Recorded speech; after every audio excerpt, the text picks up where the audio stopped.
Sir, ଦୟାକରି ଆମକୁ କ୍ଷମା କରନ୍ତୁ। ଆମେ ବହୁତ ଡେରି କରିଛୁ। ପାଗଳ ମାଷ୍ଟର ନାମରେ ଜଣାଶୁଣା ଜଣେ ବୃଦ୍ଧ ବ୍ୟକ୍ତି ରାସ୍ତାର ପିଲାମାନଙ୍କୁ ଜୋର ଜବରଦସ୍ତି ଧରି ରାସ୍ତାର ଆଲୋକ ତଳେ ଶିକ୍ଷା ଦେଉଥିଲେ। ଗାଁ ଲୋକମାନେ ତାଙ୍କୁ ପଥର ଫୋପାଡ଼ି ପାଗଳ ବୋଲି କହୁଥିଲେ। କେହି ଜାଣିନଥିଲେ ଯେ ଏହି ପାଗଳ ଦିନେ ଏହି ଦେଶର ଭବିଷ୍ୟତ ବଦଳାଇ ଦେବ। ଆଜିର କାହାଣୀ ଜଣେ ଗୁରୁଙ୍କ ବିଷୟରେ ଯିଏ ଅଳିଆରୁ ହୀରା ଖୋଳି ମୁକୁଟରେ ସ୍ଥାପନ କରିଥିଲେ। ଯେତେବେଳେ ସେ ଶେଷ ନିଶ୍ୱାସ ନେଉଥିଲେ, ତାଙ୍କ ଭଙ୍ଗା କୁଡ଼ିଆ ସମ୍ମୁଖରେ 40ଟି ଲାଲ ଆଲୋକ ଗାଡ଼ିର ଏକ କାଫଲା ଅଟକିଗଲା। ସେହି ଲୋକମାନେ କିଏ ଥିଲେ ଏବଂ ସେହି ପାଗଳ ମାଷ୍ଟରଙ୍କ ପ୍ରକୃତ କାହାଣୀ କ'ଣ ଥିଲା? ଏହି କାହାଣୀ ଆପଣଙ୍କ ଆଖିରୁ ଲୁହ ଝରାଇଦେବ। ସେହି ଗାଁ କ'ଣ ନିଜର ଭୁଲ ବୁଝିପାରିଲା? ଜାଣିବା ପାଇଁ ନିଶ୍ୱାସ ବନ୍ଦ କରି ଦେଖନ୍ତୁ। ଯଦି ଆପଣ ମଧ୍ୟ ଗୁରୁଙ୍କୁ ସମ୍ମାନ ଦିଅନ୍ତି, ତେବେ ଏବେ ଚ୍ୟାନେଲକୁ ସବସ୍କ୍ରାଇବ୍ କରନ୍ତୁ ଏବଂ ମନ୍ତବ୍ୟରେ ଜୟ ହିନ୍ଦ ଲେଖନ୍ତୁ। ଆସନ୍ତୁ ଆରମ୍ଭ କରିବା ଏହି ଭାବପ୍ରବଣ ଯାତ୍ରା। ସୂର୍ଯ୍ୟ ଅସ୍ତ ହୋଇଯାଉଥିଲା ଏବଂ ସୋନପୁର ଗାଁର କଚ୍ଚା ରାସ୍ତାରେ ଅନ୍ଧାର ବ୍ୟାପି ଯାଇଥିଲା।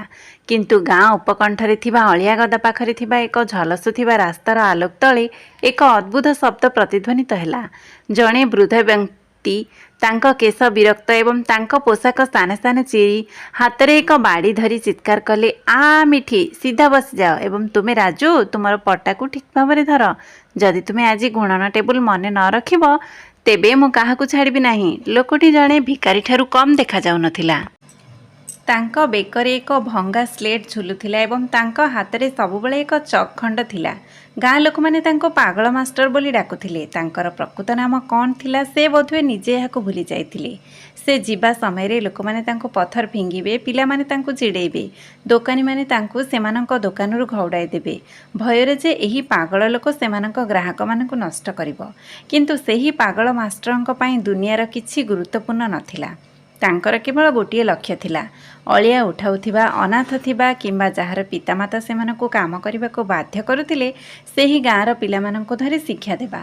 ପ୍ରତିଦିନ ସନ୍ଧ୍ୟାରେ ପାଗଳ ଶିକ୍ଷକ ଅଳିଆ ଗଦାରୁ ପିଲାମାନଙ୍କୁ ଧରି ଦୌଡ଼ି ଦୌଡ଼ି ଯାଉଥିଲେ।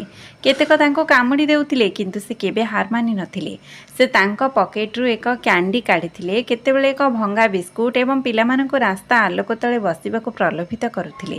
ଗାଁ ଲୋକମାନେ ହସୁଥିଲେ, ହେ ଗୁରୁ, ଆପଣ ଏହି ଗଧମାନଙ୍କୁ ଘୋଡ଼ାରେ ପରିଣତ କରିବାକୁ କାହିଁକି ଚେଷ୍ଟା କରୁଛନ୍ତି?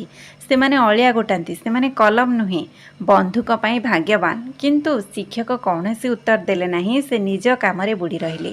ତାଙ୍କ ଆଖିରେ ଏକ ଅଦ୍ଭୁତ ଚମକ ଥିଲା, ଏକ ଜିଦ୍, ଯାହା କେହି ବୁଝିପାରିଲେ ନାହିଁ। ଗୋଟିଏ ଦିନ ଗାଁ ମୁଖିଆଙ୍କ ପୁଅ ତାଙ୍କ ନୂତନ ଜିପ୍ ନେଇ ସେହି ବାଟ ଦେଇ ଯାଉଥିଲେ। ସେ ଦେଖିଲେ ଯେ ଶିକ୍ଷକ ରାସ୍ତା ମଝିରେ ଠିଆ ହୋଇ ପିଲାମାନଙ୍କୁ ପାଠ ପଢ଼ାଉଥିଲେ। ମୁଖିଆଙ୍କ ପୁଅ ଜୋରରେ ହର୍ନ ବଜାଇଲେ, ତୁମେ ମୂର୍ଖ, ରାସ୍ତାରୁ ହଟିଯାଅ। ତୁମେ କ'ଣ ମରିବାକୁ ଚାହୁଁଛ? ମାଷ୍ଟର ହସିଲେ ନାହିଁ, ହଲିଲେ ନାହିଁ। ସେ କହିଲେ, ଧୀରେ କର, ପିଲାମାନେ ପାଠ ପଢ଼ୁଥିବାର ଦେଖିପାରୁନାହଁ? ସରପଞ୍ଚଙ୍କ ପୁଅ ରାଗିଗଲେ। ସେ ତଳକୁ ଉଠି ଶିକ୍ଷକଙ୍କୁ ଏକ ଜୋରରେ ଧକ୍କା ଦେଲେ। ଶିକ୍ଷକ ନାଳର କାଦୁଅରେ ପଡ଼ିଗଲେ। ପିଲାମାନେ ଭୟରେ ଦୌଡ଼ି ପଳାଇଲେ। ସରପଞ୍ଚଙ୍କ ପୁଅ ହସି କହିଲା, କିଏ ମହାନ ଲୋକ ଯିଏ ତୁମକୁ ଜଣେ କଲେକ୍ଟର କରିବ? ସେ ନିଜକୁ ଖାଇବାକୁ କଷ୍ଟ ଦେଉଛି, ତଥାପି ସେ ଏକ ସ୍କୁଲ ଖୋଲିବାକୁ ଯାଉଛି। ଶିକ୍ଷକ କାଦୁଅରେ ବୁଡ଼ି ହୋଇଗଲେ। ତାଙ୍କ ଆଣ୍ଠୁରୁ ରକ୍ତ ବାହାରିଲା, କିନ୍ତୁ ସେ ତାଙ୍କ ଯନ୍ତ୍ରଣାକୁ ଅଣଦେଖା କଲେ। ସେ ପଳାୟନ କରୁଥିବା ପିଲାମାନଙ୍କୁ ଡାକି କହିଲେ, ହେ, ଅପେକ୍ଷା କର, ଭୟ କର ନାହିଁ। ସେ କେବଳ ଜଣେ ସାଧାରଣ ଲୋକ, ଶିକ୍ଷାଠାରୁ ବଡ଼ କିଛି ନୁହେଁ, ଫେରିଆସ। ପିଲାମାନେ ସେ ରାତିରେ ଫେରିଲେ ନାହିଁ। ଶିକ୍ଷକ ସେହି ରାସ୍ତା ଆଲୋକ ତଳେ ଏକା ବସିଥିଲେ, ଭୋକ ଏବଂ ତୃଷାର୍ଥ।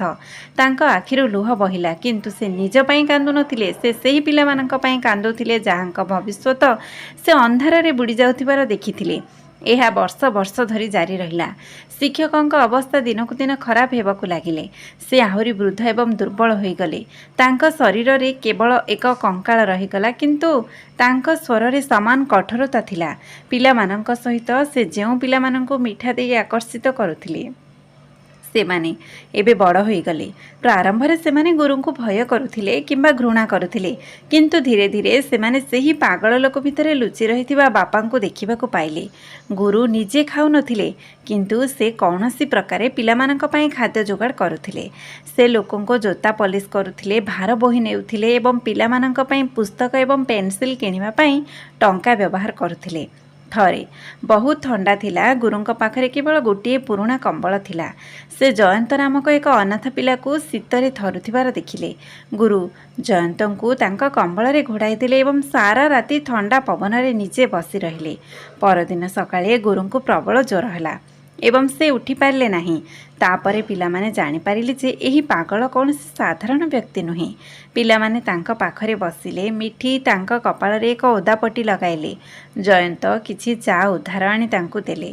ସେହିଦିନ ପ୍ରଥମ ଥର ପାଇଁ ସେ ସେମାନଙ୍କୁ କହିଲେ ଯେ ପିଲାମାନେ ନିଜ ଇଚ୍ଛାରେ ପୁସ୍ତକ ଉଠାଇଛନ୍ତି। ତାଙ୍କର ଜ୍ୱର ସତ୍ତ୍ୱେ ଶିକ୍ଷକ ତାଙ୍କ ଆଖି ଖୋଲି ହସିଲେ। ଥରୁଥିବା ହାତରେ ସେ ଜୟନ୍ତଙ୍କ ସ୍ଲେଟରେ ଲେଖିଲେ, ହାର ମାନିବ ନାହିଁ, ସମୟ ବଦଳିଯିବ। ଗାଁ ଲୋକଙ୍କ ପାଇଁ ଏସବୁ ଏବେ ବି ଏକ ମଜା ଥିଲା। ସେମାନେ କହୁଥିଲେ ଏହି ମୂର୍ଖ ଏହି ପିଲାମାନଙ୍କୁ ମଧ୍ୟ ପାଗଳ କରିଦେବ। ଯଦି ସେମାନେ କାମ କରନ୍ତି ତେବେ ସେମାନେ କିଛି ଟଙ୍କା ରୋଜଗାର କରିବେ। ଏହି ପାଠପଢ଼ା ସେମାନଙ୍କ ପେଟ ପୂରଣ କରେ ନାହିଁ।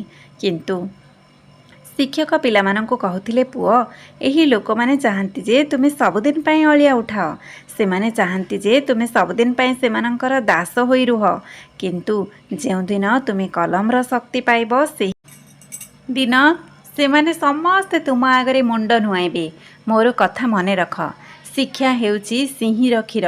ଯିଏ ଏହାକୁ ପିଏ ସେ ଗର୍ଜନ କରିବ। ଶିକ୍ଷକଙ୍କ କଥା ପିଲାମାନଙ୍କ କୋମଳ ହୃଦୟରେ ଗଭୀର ପ୍ରଭାବ ପକାଇଥିଲା। ତାପରେ ଗୋଟିଏ ଦିନ ଏକ ବଡ଼ ଦୁଃଖଦ ଘଟଣା ଘଟିଲା। ଜଣେ ଗାଁର ଜମିଦାରଙ୍କ ଗୋଦାମ ଚୋରି ହୋଇଗଲା। ଅଳିଆ ଉଠାଉଥିବା ପିଲାମାନଙ୍କୁ ଦୋଷ ଦିଆଗଲା।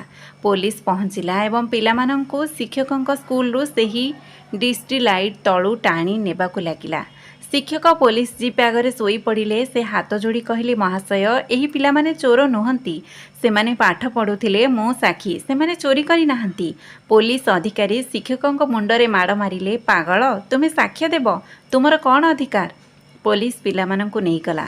ଶିକ୍ଷକ 3 ଦିନ ଧରି ଥାନା ବାହାରେ ବସି ରହିଲେ। ସେ ଖାଇବା ପିଇବାକୁ ମନା କଲେ। ଶେଷରେ ପୋଲିସ ଅଧିକାରୀଙ୍କୁ ତାଙ୍କ ଜିଦ୍ ଆଗରେ ମୁଣ୍ଡ ନୁଆଇବାକୁ ପଡ଼ିଲା ଏବଂ ପ୍ରମାଣ ଅଭାବରୁ ପିଲାମାନଙ୍କୁ ଛାଡ଼ିଦେବାକୁ ପଡ଼ିଲା। ପିଲାମାନେ ବାହାରକୁ ଆସି ଦେଖିଲେ ଯେ ଶିକ୍ଷକ ଅଚେତ ଅବସ୍ଥାରେ ପଡ଼ିଛନ୍ତି। ସେହି ଘଟଣା ସେମାନଙ୍କ ଭିତରେ ନିଆଁ ଜାଳିଦେଲା।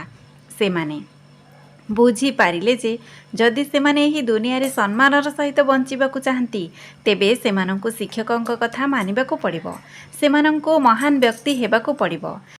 ସେହି ଦିନଠାରୁ ପିଲାମାନେ ଅଳିଆ ଉଠାଇବା ବନ୍ଦ କରି ନିଜର ପାଠପଢ଼ାରେ ନିଜକୁ ନିୟୋଜିତ କଲେ। ଶିକ୍ଷକ ସେମାନଙ୍କୁ ଦିନ ରାତି ପାଠ ପଢ଼ାଉଥିଲେ। ଗଣିତ, ବିଜ୍ଞାନ, ଇଂରାଜୀ ଏବଂ ଇତିହାସ। ଶିକ୍ଷକ ସବୁକିଛି ଜାଣିଥିଲେ, ଯେପରି ସେ ଏକ ଚଳପ୍ରଚଳ ପାଠାଗାର। ଲୋକମାନେ ଆଶ୍ଚର୍ଯ୍ୟ ହୋଇଗଲେ ଯେ ଏତେ ପାଗଳ ଲୋକ କିପରି ଏତେ ଜାଣିଥିଲା। କିନ୍ତୁ କେହି ତାଙ୍କ ଅତୀତ ଜାଣିନଥିଲେ। ପ୍ରକୃତରେ ସେହି ପାଗଳ ଶିକ୍ଷକ ଜଣକ ସହରର ଏକ ପ୍ରମୁଖ ବିଶ୍ୱବିଦ୍ୟାଳୟରେ ପ୍ରଫେସର ଥିଲେ। ତାଙ୍କ ନାମ ଥିଲା ପ୍ରଫେସର ଆନନ୍ଦ। ସେ ଏକ ସଡ଼କ ଦୁର୍ଘଟଣାରେ ତାଙ୍କ ସ୍ତ୍ରୀ ଏବଂ ପିଲାଙ୍କୁ ହରାଇଥିଲେ। ଏହି ଦୁର୍ଘଟଣା ଜଣେ ନିରକ୍ଷର ଡ୍ରାଇଭର ଯିଏ ଟ୍ରାଫିକ୍ ନିୟମ ଜାଣିନଥିଲେ କରିଥିଲେ ଏବଂ ଜଣେ ଦୁର୍ନୀତିଗ୍ରସ୍ତ ଡାକ୍ତର ଯିଏ ସମୟ ଅନୁସାରେ ଚିକିତ୍ସା ଯୋଗାଇ ନଥିଲେ ତାଙ୍କ କାରଣରୁ ହୋଇଥିଲା। ସେହିଦିନ ପ୍ରଫେସର ଆନନ୍ଦ ପ୍ରତିଜ୍ଞା କରିଥିଲେ ଯେ ସେ ଆଉ କେବଳ ପୁସ୍ତକ ମାଧ୍ୟମରେ ପିଲାମାନଙ୍କୁ ପଢ଼ାଇବେ ନାହିଁ, ବରଂ ସେମାନଙ୍କୁ ମଣିଷରେ ପରିଣତ କରିବେ। ଯେଉଁମାନଙ୍କୁ ଦୁନିଆ ପଶୁ ବୋଲି ମନେକରେ ସେ ସବୁକିଛି ପଛରେ ଛାଡ଼ି ଗାଁକୁ ଆସିଲେ ଏବଂ ଏହି ପିଲାମାନଙ୍କ ପାଇଁ ତାଙ୍କ ଜୀବନ ଉତ୍ସର୍ଗ କଲେ। ସମୟର ଚକ ଘୁରିଗଲା। ପିଲାମାନେ ବଡ଼ ହେଲେ ଏବଂ ସେମାନଙ୍କର ଅଧିକ ଶିକ୍ଷା ପାଇଁ ସହରକୁ ଯିବାର ସମୟ ଆସିଗଲା। ଶିକ୍ଷକ ତାଙ୍କ ସଞ୍ଚୟ ଯାହା ସେ ଟଙ୍କା ସଞ୍ଚୟ କରିଥିଲେ ବାହାର କରି ଏକ ପାତ୍ରରେ ରଖି ସେମାନଙ୍କୁ ଦେଲେ। ସେ କାନ୍ଦି କାନ୍ଦି କହିଲେ, ଯାଅ, ଏହି ଗାଁରେ ଆଉ ରୁହ ନାହିଁ। ଯାଅ ଏବଂ ନିଜ କଥାରେ ଦୁନିଆକୁ ପରିବର୍ତ୍ତନ କର। କିନ୍ତୁ ପ୍ରତିଶ୍ରୁତି ଦିଅ ଯେ ଯେଉଁଦିନ ତୁମେ କିଛି ହେବ ତୁମେ କୌଣସି ଗରିବ ବ୍ୟକ୍ତିଙ୍କ ପାଇଁ ସାହାରା ହେବ। ପିଲାମାନେ କାନ୍ଦି କାନ୍ଦି ଶିକ୍ଷକଙ୍କ ପାଦ ଛୁଇଁ ସହରକୁ ଚାଲିଗଲେ। ଗାଁ ଲୋକେ ତାଙ୍କୁ ପୁଣି ଗାଳିଦେଲେ। ଦେଖ, ସେ ପିଲାମାନଙ୍କୁ ଘଉଡ଼ାଇ ଦେଲେ। ସେ ସେମାନଙ୍କ ଟଙ୍କା ଖାଇଦେଲେ। ଏବେ ସେମାନେ ଆଉ କେବେ ଫେରିବେ ନାହିଁ। ଗୁରୁ ଏବେ ଏକା ଥିଲେ। ସେ ପ୍ରତିଦିନ ସେହି ରାସ୍ତାର ଆଲୋକ ତଳେ ବସି ସେହି ପିଲାମାନଙ୍କୁ ଅପେକ୍ଷା କରୁଥିଲେ। ମାସ ବିତିଗଲା, ବର୍ଷ ବିତିଗଲା, କିନ୍ତୁ କୌଣସି ଖବର ଆସିଲା ନାହିଁ। ଗୁରୁ ବହୁତ ବୃଦ୍ଧ ହୋଇଗଲେ। ଚାଲିବା କଷ୍ଟକର ଥିଲା। ତାଙ୍କ ଆଖି ପଥର ହୋଇଗଲା। ଗାଁ ଲୋକମାନେ ତାଙ୍କୁ ଆହୁରି ହଇରାଣ କରିବାକୁ ଲାଗିଲେ। କେତେକ ତାଙ୍କ କୁଡ଼ିଆରେ ପଥର ଫିଙ୍ଗିବେ, ଅନ୍ୟମାନେ ତାଙ୍କୁ ଖାଇବା ପାଇଁ ବାସି ରୁଟି ଫିଙ୍ଗିବେ। ସେମାନେ କହିବେ, ବୁଢ଼ା, ତୁମେ କାହିଁକି ମରୁନାହଁ? ତୁମେ ଏହି ପୃଥିବୀରେ ବୋଝ କାହିଁକି? ଯେଉଁ ପିଲାମାନଙ୍କ ପାଇଁ ତୁମେ ତୁମର ଜୀବନ ନଷ୍ଟ କରିଛ ସେମାନେ ତୁମକୁ ଭୁଲି ଯାଇଛନ୍ତି, କେବେ ଆସିବେ ନାହିଁ। ତୁମେ ଏଠାରେ କୀଟ ପତଙ୍ଗ ପରି ମରିଯିବ। ଗୁରୁ ଶୁଣିଲେ ଏବଂ ନୀରବ ରହିଲେ। ତାଙ୍କର ତାଙ୍କ ପିଲାମାନଙ୍କ ଉପରେ ବିଶ୍ୱାସ ଥିଲା। ସେ ଜାଣିଥିଲେ ଯେ ଯଦି ବିହନ ସଠିକ୍ ଭାବରେ ବୁଣାଯାଏ ତେବେ ଗଛ ନିଶ୍ଚିତ ଭାବରେ ବଢ଼ିବ। 22 ବର୍ଷ ବିତିଗଲା। ଏବେ ଗୁରୁଙ୍କ ଅବସ୍ଥା ଏହିପରି ହୋଇଗଲା। ସେ ତାଙ୍କ କୁଡ଼ିଆ ଛାଡ଼ି ପାରିବେ ନାହିଁ। ସେ ତାଙ୍କ ଶରୀରରେ ପୋକ ଚାଲିବା ଭୟରେ ତାଙ୍କ ଖଟିଆରେ ଶୋଇ ପଡ଼ିଲେ। ଗାଁ ମୁଖିଆ ନିଷ୍ପତ୍ତି ନେଲେ ଯେ ଏହି ପାଗଳ ଗାଁର ସୌନ୍ଦର୍ଯ୍ୟ ନଷ୍ଟ କରୁଛି, ତାକୁ ଉଠାଇ ଗାଁ ବାହାରେ ଜଙ୍ଗଲରେ ଫିଙ୍ଗି ଦିଆଯିବା ଉଚିତ। ଗୋଟିଏ ସକାଳେ କିଛି ଲୋକ ବାଡ଼ି ଧରି ମାଲିକଙ୍କ କୁଡ଼ିଆରେ ପହଞ୍ଚିଲେ। ଆସ ବୁଢ଼ା, ଆଜି ତୁମର ଶେଷ ଦିନ। ଯଥେଷ୍ଟ ହେଲା, ସେ ଗୋଳମାଳ କରିଛନ୍ତି। ଶିକ୍ଷକ ହାତ ଯୋଡ଼ି କହିଲେ, ଭାଇ ମୋତେ ଏଠାରେ ରହିବାକୁ ଦିଅ, ମୋ ପିଲାମାନେ ଆସିବେ, ମୁଁ ସେମାନଙ୍କ ପାଇଁ ଅପେକ୍ଷା କରୁଛି। ଲୋକମାନେ ହସିବାକୁ ଲାଗିଲେ। କେଉଁ ପିଲାମାନେ? ସେହି ଚୋର ଏବଂ ପକେଟମାର? ଓ, ସେମାନେ ନିଶ୍ଚୟ ମରିଥିବେ କିମ୍ବା ବହୁତ ପୂର୍ବରୁ ଜେଲରେ ଥିବେ। ତୁମେ କ'ଣ ଭାବୁଛ ସେମାନେ ନିଶ୍ଚିତ ଭାବରେ ଲାଟ ସାହେବଙ୍କ ପରି ହୋଇଥିବେ? ଆସ ଉଠ। ଲୋକମାନେ ତାଙ୍କୁ ବାହାରକୁ ଟାଣି ଆଣିବାକୁ ଯାଉଥିଲେ। ହଠାତ୍ ଗାଁ ମାଟି ଏକ ଅଦ୍ଭୁତ ଶବ୍ଦରେ ଥରି ଉଠିଲା। ଆକାଶର ଧୂଳିର ମେଘ ଉଠିଲା। ଲୋକମାନେ ଅଟକି ଚାହିଁଲେ। ଦୂର ରାସ୍ତାରୁ ଗାଡ଼ିର ଏକ ଲମ୍ବା କାଫଲା ଗାଁ ପାଖକୁ ଆସୁଥିଲା। ପୋଲିସ ଗାଡ଼ି ଆଗରେ ଥିଲା। ସେମାନଙ୍କ ସାଇରନ୍ ସାରା ଗାଁରେ ପ୍ରତିଧ୍ୱନିତ ହେଉଥିଲା। ସେମାନଙ୍କ ପଛରେ ଧଳା ଆମ୍ବାସଡର ଏବଂ ବଡ଼ ବଡ଼ ଏସ୍ୟୁଭି ଥିଲା। ପ୍ରତ୍ୟେକ ଗାଡ଼ିରେ ଝଲସୁଥିଲା ଲାଲ ଏବଂ ନୀଳ ଆଲୋକ ଥିଲା।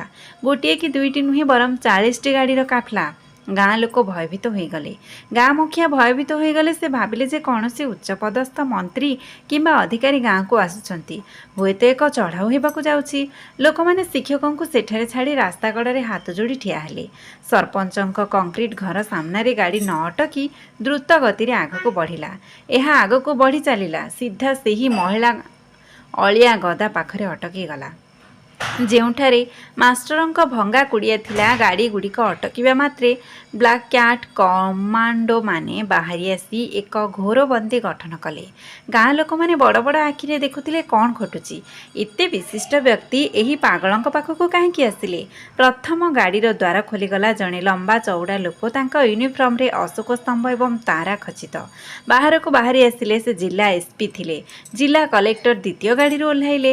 ରାଜ୍ୟର ଶିକ୍ଷାମନ୍ତ୍ରୀ ତୃତୀୟ ଗାଡ଼ିରୁ ବାହାରି ଆସିଲେ। ଚତୁର୍ଥ ଗାଡ଼ିରୁ ଜଣେ ପ୍ରସିଦ୍ଧ ସର୍ଜନ ବାହାରି ଆସିଲେ। 4 ଜଣ ଉଚ୍ଚ ପଦସ୍ଥ ଅଧିକାରୀ ଏବଂ ରାଜନେତା ଜଣକ ପରେ ଜଣେ ବାହାରି ଆସିଲେ। ସେମାନଙ୍କ ମୁହଁରେ ଏକ ଅଦ୍ଭୁତ ଚିନ୍ତାର ଛାପ ଖେଳିଗଲା। ସେମାନେ ସମସ୍ତେ ଭଙ୍ଗା କୁଡ଼ିଆ ଆଡ଼କୁ ଦୌଡ଼ିଲେ। ଏସ୍ପି ନେତୃତ୍ୱ ନେଉଥିଲେ। ସେ କୁଡ଼ିଆ ଭିତରକୁ ଗଲେ ଏବଂ ମାଷ୍ଟର ଯେଉଁ ଖଟିଆରେ ଶୋଇଥିଲେ ସେହି ପାଖରେ ଆଣ୍ଠୁ ମାଡ଼ି ବସିଲେ। ମାଷ୍ଟର ଦ୍ୱନ୍ଦ୍ୱରେ ଅନ୍ଧକାର ଦୃଷ୍ଟି ସହିତ ଚାହିଁ ରହିଲେ। ଏସ୍ପି ତାଙ୍କ ଟୋପି କାଢ଼ି ମାଲିକଙ୍କ ପାଦ ପାଖରେ ରଖିଲେ ଏବଂ ପିଲା ପରି କାନ୍ଦି ପକାଇଲେ। ସାର୍, ଆପଣ ମୋତେ ଚିହ୍ନି ପାରୁନାହାନ୍ତି? ମୁଁ ଜୟନ୍ତ, ଆପଣଙ୍କର ଜୟନ୍ତ। ଆଜି ମୁଁ ଏହି ଜିଲ୍ଲାର ପୋଲିସ କ୍ୟାପ୍ଟେନ। କଲେକ୍ଟର ଆଗକୁ ଆସି ମାଲିକଙ୍କ ଶୁଖିଲା ହାତକୁ ତାଙ୍କ ମୁଣ୍ଡରେ ରଖିଲେ। ସାର୍, ମୁଁ ମିଠି। ଆପଣ କହିଥିଲେ ଯେ ଗୋଟିଏ ଦିନ ଏହି ଦୁନିଆ ମୁଣ୍ଡ ନୁଆଁଇବ। ଦେଖନ୍ତୁ, ଆଜି ସମଗ୍ର ପ୍ରଶାସନ ଆପଣଙ୍କ ପାଦ ତଳେ ଅଛି। ତୃତୀୟ ପୁଅ, ବର୍ତ୍ତମାନ ଜଣେ ଧନୀ ବ୍ୟବସାୟୀ, ଆଗକୁ ଆସି କହିଲା, ସାର୍ ଦେଖନ୍ତୁ, ମୁଁ ମୋର ପ୍ରତିଶ୍ରୁତି ପାଳନ କରିଛି। ମୁଁ ଆଉ ଭିକ୍ଷା ମାଗୁନାହିଁ। ମୁଁ ହଜାର ହଜାର ଲୋକଙ୍କୁ ନିଯୁକ୍ତି ଦିଏ। ଏହି ଦୃଶ୍ୟ ଦେଖି ଗାଁ ଲୋକେ ଆଶ୍ଚର୍ଯ୍ୟ ହୋଇଗଲେ। ସରପଞ୍ଚଙ୍କ ବାଡ଼ି ତାଙ୍କ ହାତରୁ ଖସି ପଡ଼ିଲା। ସେ ଯେଉଁ ପିଲାମାନଙ୍କୁ ଅଳିଆ ବୋଲି ଭାବିଥିଲେ ସେମାନେ ଏବେ ଦେଶ ଚଳାଉଛନ୍ତି ଏବଂ ସେ ଯାହାକୁ ପାଗଳ ବୋଲି କହିଥିଲେ ସେ ଏହି ସବୁର କାରିଗରୀ ଥିଲେ। ମାଷ୍ଟରଙ୍କ ଆଖିରେ ଲୁହ ଝରି ଆସିଲା। ସେ ଥରୁଥିବା ହାତରେ ଏସ୍ପି ଜୟନ୍ତଙ୍କ ମୁଣ୍ଡକୁ ସ୍ପର୍ଶ କରି ଭଙ୍ଗା ସ୍ୱରରେ କହିଲେ, ତୁମେ ଆସିଛ? ମୁଁ ଜାଣିଥିଲି ତୁମେ ଆସିବ। ମୋର ତପସ୍ୟା ସଫଳ ହୋଇଛି। ଶିକ୍ଷାମନ୍ତ୍ରୀ ହୋଇଥିବା ଛାତ୍ରଟି ରାଗି ପଛକୁ ଫେରି ଗାଁ ଲୋକଙ୍କୁ ଚାହିଁଲା। ତାର ଆଖିରେ ନିଆଁ ଜଳୁଥିଲା। ସେ ଗର୍ଜନ କଲା, ତୁମେ ଲଜ୍ଜିତ ନୁହଁ କି? ଯେଉଁ ଲୋକ ଏହି ଗାଁକୁ ଏତେ ବଡ଼ ସମ୍ମାନ ଆଣିଥିଲା, ତୁମେ ତାକୁ ପଶୁ ପରି ବ୍ୟବହାର କଲ। ଯଦି ଆଜି ଆମ ଶିକ୍ଷକଙ୍କର ଗୋଟିଏ ଆଜ୍ଞା ଥାନ୍ତା, ତେବେ ମୁଁ ଏହି ସମଗ୍ର ଗାଁକୁ ମାନଚିତ୍ରରୁ ପୋଛି ଦେଇଥାନ୍ତି। ତୁମେ ଯାହାକୁ ପାଗଳ କହୁଛ ସେ ଆମ ଅନାଥଙ୍କ ଭଗବାନ। ତୁମେ ଆମକୁ ପଥର ଫୋପାଡ଼ି ଆମ ସହିତ ଦୁର୍ବ୍ୟବହାର କଲ, କିନ୍ତୁ ଏହି ବ୍ୟକ୍ତି ଆମକୁ ମଣିଷ କରିଦେଲେ। ସରପଞ୍ଚ ଏବଂ ଅନ୍ୟ ଗାଁବାସୀ ମୁଣ୍ଡ ନୁଆଇଲେ। ସେମାନେ ଥରୁଥିଲେ। ସେମାନଙ୍କର ଭୁଲ ବୁଝିପାରିଲେ, କିନ୍ତୁ ଏବେ ଅନୁତାପ କରିବାର କୌଣସି ଲାଭ ନଥିଲା। ଶିକ୍ଷକ ମନ୍ତ୍ରୀଙ୍କ ହାତ ଧରି ଧୀରେ କହିଲେ, ପୁଅ, ରାଗ ନାହିଁ। ସେମାନଙ୍କୁ କ୍ଷମା କର। ଅଜ୍ଞତା ହେଉଛି ସବୁଠାରୁ ବଡ଼ ଅନ୍ଧକାର। ସେମାନେ ଜାଣିନଥିଲେ ଯେ ସେମାନେ କ'ଣ କରୁଛନ୍ତି। ଦେଖ, ଆଜି ମୁଁ ଜିତିଛି, ଆଜି ଶିକ୍ଷା ଜିତିଛି, ଘୃଣା ହଜିଗଲା। ଗୁରୁଙ୍କଠାରୁ ଏହା ଶୁଣି ସେଠାରେ ଉପସ୍ଥିତ ଥିବା ପ୍ରତ୍ୟେକ ବରିଷ୍ଠ ଅଧିକାରୀ ଆଖିରୁ ଲୁହ ଝରିଗଲା। ସେମାନେ ତୁରନ୍ତ ଡାକ୍ତରଙ୍କ ଏକ ଦଳକୁ ଡାକିଲେ। କୁଟୀର ବାହାରେ ଏକ ଭ୍ରାମ୍ୟମାଣ ଆଇସିୟୁ ସ୍ଥାପନ କରାଯାଇଥିଲା। ଗୁରୁଙ୍କ ଚିକିତ୍ସା ଆରମ୍ଭ ହେଲା। ଏସ୍ପି ନିଜେ ତାଙ୍କୁ ଗାଧେଇ ଦେଲେ। କଲେକ୍ଟର ଝିଅ ତାଙ୍କୁ ନୂତନ ପୋଷାକ ପିନ୍ଧାଇ ଦେଲେ। ଗତକାଲି ପର୍ଯ୍ୟନ୍ତ ବାସି ରୁଟିଟିଏ ମଧ୍ୟ ଖାଇନଥିଲେ। ଆଜି ତାଙ୍କ ସମ୍ମୁଖରେ 56ଟି ନୈବେଦ୍ୟ ରଖାଯାଇଥିଲା। କିନ୍ତୁ ଗୁରୁ କେବଳ ପାଣି ମାଗି ତାଙ୍କ ପିଲାମାନଙ୍କୁ ଚାହିଁ ରହିଲେ। ସେହିଦିନ ଗାଁରେ ଏକ ଅଜବ ଉତ୍ସବ ହୋଇଥିଲା। ସେହି 40ଟି ଲାଲ ଆଲୋକ ଗାଡ଼ି ସାରା ରାତି ସେଠାରେ ଅଟକି ରହିଥିଲା। କୌଣସି ଅଧିକାରୀ ଗଲେ ନାହିଁ। ସମସ୍ତେ ସେମାନଙ୍କ ଗୁରୁଙ୍କ ପାଦ ପାଖରେ ବସି ରହିଥିଲେ। ସକାଳ ସୁଦ୍ଧା ଗୁରୁ ନିଶ୍ୱାସ ନେବା ପାଇଁ କଷ୍ଟ ଅନୁଭବ କଲେ। ସେ ସମସ୍ତଙ୍କୁ ପାଖକୁ ଡାକିଲେ। ତାଙ୍କ ସ୍ୱର ନରମ ଥିଲା। ସେ କହିଲେ, ମୋର ପିଲାମାନେ, ମୁଁ ଏବେ ଯିବାକୁ ପଡ଼ିବ। ମୋର କାମ ସରିଗଲା। କେବଳ ଗୋଟିଏ କଥା ମନେ ରଖନ୍ତୁ, କେବେ ବି ଆପଣଙ୍କ ପଦବୀ ପାଇଁ ଗର୍ବ କରିବ ନାହିଁ। ଆଉ ଯେପରି ମୁଁ ତୁମର ହାତ ଧରିଥିଲି, ସେହିପରି ତୁମେ ମଧ୍ୟ ଜଣେ ଗରିବ ଲୋକର ହାତ ଧରିବ। ଏହି ଦେଶର କୌଣସି ପିଲା ନିରକ୍ଷର ରହିବା ଉଚିତ ନୁହେଁ। ଏହା କହି ପାଗଳ ଶିକ୍ଷକ ଏକ ଦୀର୍ଘ ନିଶ୍ୱାସ ନେଲେ ଏବଂ ସବୁଦିନ ପାଇଁ ଆଖି ବନ୍ଦ କରିଦେଲେ। ସେଠାରେ ନୀରବତା ଥିଲା। ତାପରେ ଏକ ଚିତ୍କାର ପ୍ରତିଧ୍ୱନିତ ହେଲା, ନା ପ୍ରଭୁ। କିନ୍ତୁ ସେ ଚାଲିଗଲେ। ଜଣେ ରାଜା ପରି, ଜଣେ ବିଜେତା ପରି। ତାଙ୍କ ଶବଯାତ୍ରାରେ ପ୍ରଧାନମନ୍ତ୍ରୀଙ୍କ ପରି ଅଦୃଶ୍ୟ ଭିଡ଼ ଜମିଥିଲା। 40ଟି ଲାଲ ଆଲୋକ ଗାଡ଼ି ସାଇରନ୍ ବାଜି ତାଙ୍କୁ ଅଭିବାଦନ ଜଣାଇଲା। ପୋଲିସ ଅଧିକାରୀମାନେ ଶୋକରେ ସେମାନଙ୍କ ବନ୍ଧୁକ ତଳକୁ କରିଦେଲେ। ଗାଁର ପ୍ରତ୍ୟେକ ଲୋକ କାନ୍ଦି ପକାଇଲେ। ସେମାନେ ନିଜ କାର୍ଯ୍ୟ ପାଇଁ ଲଜ୍ଜିତ ହେଲେ। ସେମାନେ କୌଣସି ଦେବତାକୁ ଚିହ୍ନି ନଥିଲେ। ଗୁରୁଙ୍କ ଦେହାନ୍ତ ପରେ ସେହି 40 ଜଣ ଛାତ୍ର ଏକାଠି ହୋଇ ଗାଁରେ ଏକ ବିଶାଳ ସ୍କୁଲ ଏବଂ କଲେଜ ନିର୍ମାଣ କଲେ। ଏହାର ନାମ ଆନନ୍ଦ ମାଷ୍ଟର ବିଦ୍ୟା ମନ୍ଦିର ଥିଲା। ସ୍କୁଲର ପ୍ରତ୍ୟେକ ମୁଖ୍ୟ ଦ୍ୱାରରେ ମାଷ୍ଟରଙ୍କ ଏକ ପ୍ରତିମୂର୍ତ୍ତି ସ୍ଥାପନ କରାଯାଇଥିଲା। ହାତରେ ଏକ ବାଡ଼ି ଏବଂ ବେକରେ ଏକ ସ୍ଲେଟ୍ ଧରି ଠିଆ ହୋଇଥିଲେ। ତଳେ ଲେଖାଥିଲା, ଭବିଷ୍ୟତ ଲେଖିଥିବା ଜଣେ ପାଗଳ। ଆଜି ମଧ୍ୟ ସେହି ଗାଁରେ ଯେତେବେଳେ ଜଣେ ପିଲା ସ୍କୁଲ ଯିବାକୁ ମନା କରେ, ସେମାନଙ୍କର ପିତାମାତା ସେମାନଙ୍କୁ ସେହି ପ୍ରତିମୂର୍ତ୍ତି ପାଖକୁ ନେଇ ପଚାରନ୍ତି, ଯଦି ତୁମେ ପାଠ ପଢ଼ ନାହିଁ, ତେବେ ତୁମେ କିପରି ମଣିଷ ହେବ? ସେହି ମାଷ୍ଟର ପ୍ରମାଣ କଲେ ଯେ ଜଣେ ଶିକ୍ଷକ ଜଣେ ସାଧାରଣ ବ୍ୟକ୍ତି ନୁହନ୍ତି। ତାଙ୍କ କୋଳରେ ବିନାଶ ଏବଂ ସୃଷ୍ଟି ପାଳିତ ହୁଏ। ସେ ପିଲାମାନଙ୍କୁ ଅଳିଆ ଗଦାରୁ ଉଠାଇ ଆକାଶରେ ତାରା କରିଥିଲେ। ବନ୍ଧୁଗଣ, ଏହି କାହାଣୀ ଆମକୁ ଶିକ୍ଷା ଦିଏ ଯେ କାହାର ପୋଷାକ କିମ୍ବା ପରିସ୍ଥିତି ଦେଖି ତାହାର ମୂଲ୍ୟ ବିଚାର କରିବା ଉଚିତ ନୁହେଁ। ଯେଉଁମାନଙ୍କୁ ଦୁନିଆ ପାଗଳ ବୋଲି କୁହେ, ସେମାନେ ପ୍ରାୟତଃ ଇତିହାସ ସୃଷ୍ଟି କରନ୍ତି। ଏବଂ ଜଣେ ପ୍ରକୃତ ଗୁରୁ ହେଉଛନ୍ତି ଯିଏ ନିଜ ଶିଷ୍ୟମାନଙ୍କ ପାଇଁ ସର୍ବସ୍ୱ ତ୍ୟାଗ କରନ୍ତି। ଆଜି ସେହି ଗୁରୁଙ୍କ ଦ୍ୱାରା ଶିକ୍ଷାପ୍ରାପ୍ତ ପିଲାମାନେ ଦେଶର ପ୍ରତ୍ୟେକ କୋଣରେ ସେବା କରୁଛନ୍ତି। କେତେକ ମାଗଣା ଚିକିତ୍ସା ଯୋଗାଇ ଦେଉଛନ୍ତି, ଅନ୍ୟମାନେ ଗରିବ ପିଲାମାନଙ୍କର ଫିସ୍ ଦେଉଛନ୍ତି। ଗୁରୁଙ୍କ ଶରୀର ଚାଲିଯାଇଛି, କିନ୍ତୁ ତାଙ୍କର ଦୃଷ୍ଟିକୋଣ ବଞ୍ଚି ରହିଛି।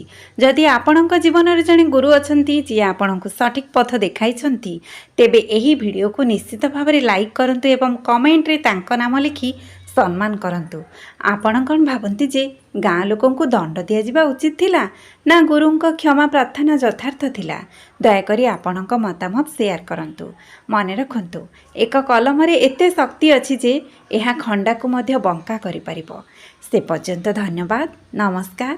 ଜୟ ଜଗନ୍ନାଥ।